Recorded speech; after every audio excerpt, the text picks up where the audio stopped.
ദേവി തന്നെയാണ് തന്നെ കൊണ്ടത് ചെയ്യിച്ചതെന്ന് അയാൾക്ക് മനസ്സിലായിന്ന് അല്ലേ? സാധാരണക്കാരനായ ഒരാൾക്കത് മനസ്സിലായെങ്കിലും ആ നിയമപാലകനത് മനസ്സിലായില്ല. സാരമില്ല, അജ്ഞതയുടെ അഹന്ത അനുഭവം കൊണ്ട് തിരുത്തിക്കോളൂ അയാൾ. അല്ല, ദേവൂട്ടി ഇന്ന് ശിവപ്രിയയുടെ അടുത്തേക്ക് പോകുന്നില്ലേ?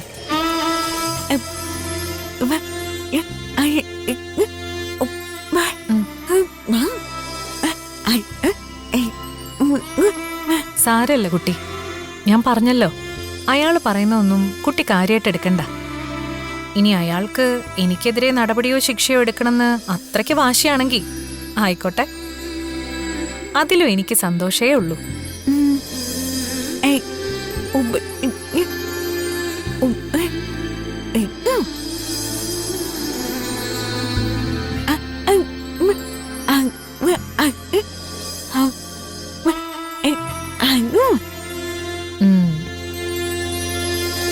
ദേവൂട്ടിയുടെ പ്രാർത്ഥനകളൊന്നും ദേവി കേൾക്കാതിരിക്കില്ല എന്ന് ഇപ്പൊ മനസ്സിലായില്ലേ?